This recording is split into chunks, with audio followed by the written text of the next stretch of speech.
नमस्ते, सत श्री अकाल, आदाब। कैसे हैं आप सब? Welcome back again. I am your dietitian doctor happy और आज हम कुछ और हेल्थ अपडेट्स के बारे में बात करने वाले हैं।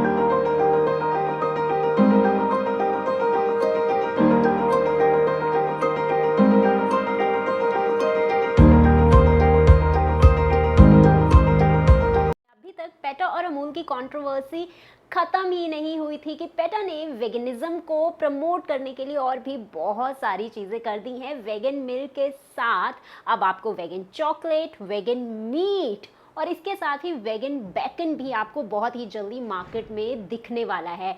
वेगन चॉकलेट में लगभग 30 इंग्रेडिएंट्स शामिल होने वाले हैं। अगर आपको उनकी लिस्ट चाहिए तो मुझे कमेंट सेक्शन पर लिखकर ज़रूर बता देना, मैं डेफिनेटली उसकी लिस्ट आप लोगों के साथ शेयर कर दूंगी। और वेगन बेकन बनाने के लिए वो केले के छिलकों का इस्तेमाल कर रहे हैं, उसे फर्मेंट कर रहे हैं और उसके बाद उसे 170 डिग्री पर बेक करने के बाद वेगन बेकन को प्रिपेयर कर रहे हैं। और इतना ही नहीं, अब वेगनिज्म को प्रमोट करने के लिए उन्होंने KFC और मैकडी को भी इन्वॉल्व कर लिया है। अगर आप सभी मैकडी और KFC लवर हैं तो डेफिनेटली अब से आपको अगर कोई भी ऑर्डर करना है तो आपको सोचना ही पड़ेगा, क्योंकि वेगनिज्म को प्रमोट करने के लिए पेटा ने उनसे भी बात की है कि अब से वो अपने जो चिकन बर्गर्स, चिकन टिक्कीज़ हैं उनकी जगह पे vegan chicken burger, vegan chicken tikki, aloo tikki इनका ही इस्तेमाल करें। अभी तक KFC और मैकडी की तरफ से कोई भी जवाब नहीं मिला है, लेकिन अब ये देखना ज़रूरी हो जाता है कि क्या जो हैशटैग वेगनिज्म इतना ज़्यादा चल रहा है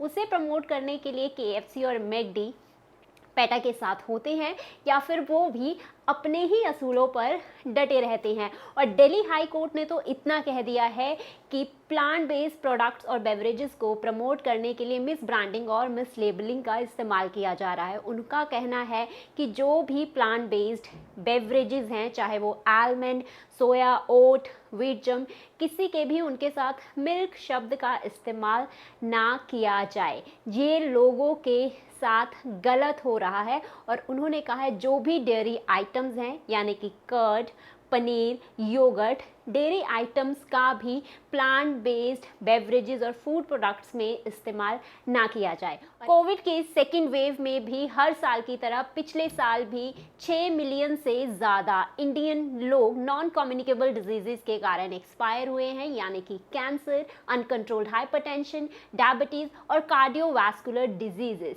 इसीलिए food safety and standard authority of India ने 2 महीने पहले भी rules and regulations food industries, food factors के लिए बनाई थी कि अब उनको जो भी प्रोसेस्ड फूड करने हैं उनमें एक पर्टिकुलर सॉल्ट और शुगर लिमिट को करना ही पड़ेगा। लेकिन उसके ऊपर जो कंपनीज थी, फूड इंडस्ट्रीज थी, उन्होंने अभी तक एग्री नहीं किया था। और इसकी वजह से अब दोबारा से भी ये चीज़ उन्हें कह दी गई है कि शुगर और सॉल्ट को लिमिट करना ही पड़ेगा। क्योंकि अगर हम नॉर्मल देखेंगे तो एक बंदे को, अगर हम मेन की बात करते हैं तो उन्हें लगभग एक दिन में 2100 मिलीग्राम के अराउंड सॉल्ट की ज़रूरत होती है। वहीं पर वुमेन की बात करें तो उन्हें 1900 मिलीग्राम की सॉल्ट की ज़रूरत होती है। और इतना सॉल्ट अगर आप एक बार सब्ज़ी बनाकर उसमें 2 से 2.5 चम्मच या 2 बार बना रहे हो उतना डालते हैं तो आपको इनफ अमाउंट में वो मिल जाता है। और उसके बाद अगर आप कोई भी बाहर से एक भी स्नैक कंज्यूम कर लेते हैं तो उनमें उससे हाई अमाउंट में सॉल्ट और शुगर कंटेंट प्रेजेंट होता है, जिसकी वजह से इंडिया एपिडेमिक बनता जा रहा है ओबेसिटी और उसके साथ ही हाइपरटेंशन और कार्डियोवास्कुलर डिजीजेस में। इसीलिए अब देखना ज़रूरी हो जाता है कि अब दोबारा से फिर से फूड इंडस्ट्रीज इसके ऊपर लागू करती हैं या फिर नहीं। और FDA ने भी एक बहुत ही बढ़िया न्यूज़ दी है। जो लोग अपना वेट रिड्यूस करना चाहते हैं, मैं इस चीज़ के फेवर में नहीं होती हूँ हमेशा। अगर आपको अपना वेट रिड्यूस करना है देन डेफिनेटली आपको अपने डाइट और लाइफस्टाइल को चेंज ही करना पड़ेगा। FDA ने एक नए ड्रग को भी लॉन्च किया है और उनका कहना है ये ड्रग 80% इफेक्टिव है। जो लोग ओबीज हैं या फिर जो लोग बहुत लंबे टाइम से मोटापे से पीड़ित हैं, उन्हें ये ड्रग डेफिनेटली कुछ हद तक वेट लॉस करवा के जाएगा। और ये कोई नया ड्रग नहीं है, ये ड्रग डायबिटीज़ के पेशेंट में इस्तेमाल किया जाता था। सुमेग्लूटाइड एंटी डायबिटिक ड्रग है और उनका कहना है कि अब ये ड्रग वेट लॉस इंडस्ट्री में बहुत बड़ा काम करेगा। 2014 के बाद अब 2021 में FDA ने वेट लॉस के लिए कोई नया ड्रग लॉन्च किया है। वेल अब इसका रिजल्ट देखना बनेगा कि इसका रिजल्ट क्या होगा, लोग उसे लेंगे या फिर नहीं लेते हैं। और सबसे आखिरी में जो अपडेट हमारे सामने निकल कर आती है वो ये है कि नेस्ले के जो मोर देन 70% प्रोडक्ट्स अनहेल्दी हैं, जिसे नेस्ले ने भी एडमिट किया था। अब अपनी इमेज को, अपने डैमेज को बचाने के लिए नेस्ले दोबारा से एड कैंपेन्स करना शुरू कर रहा है ताकि उनकी जो इमेज है वो बच जाए, ताकि जो लोगों का ट्रस्ट एक बार टूटा है वो दोबारा से गेन हो जाए। I must tell you guys, this is India, we live in India. हमें मालूम है जब भी कोई न्यूज़ आती है वो हफ्ता चलती है, उसके बाद कहीं ना कहीं वो गुम हो जाती है। सो प्लीज़ हम लोगों को ही अवेयर होना पड़ेगा।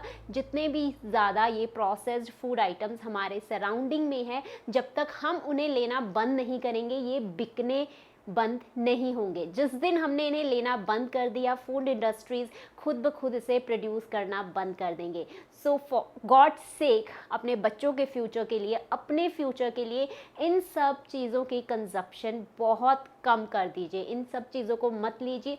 जो भी खाना आपको खाना है, जस्ट उस खाने को अपने घर पे बनाइए, खुद बनाइए, कुक रखिए, कुछ भी करिए, लेकिन at least make those food items in your home, ताकि आपको मालूम है आप कौन सी चीज़ों का इस्तेमाल कर रहे हैं। और इसके साथ ही जो एडिबल ऑयल्स हैं उनका रेट कॉन्टिन्यूसली पिछले 5-6 महीनों से बढ़ता ही जा रहा है। पहले 150 हुआ, 160 हुआ, 70 हुआ और अब 250 तक भी पहुंच चुका है। वेल अब देखना ज़रूरी है गवर्नमेंट इनके ऊपर कोई एक्शन लेने वाली है या फिर नहीं। जैसे ही कोई नई अपडेट आएगी मैं आप लोगों को डेफिनेटली वो अपडेट शेयर करूंगी। Thanks for watching the video. If you like the video hit the like button, और अभी तक अगर इस चैनल को सब्सक्राइब नहीं किया है then do subscribe the channel और उस बेल आइकन को ज़रूर हिट करना ताकि मेरे लेटेस्ट नोटिफिकेशन आप लोगों तक ज़रूर पहुंचे। I'll meet you in the next video. Till then, take care. Bye bye. Be safe, be healthy, and be happy.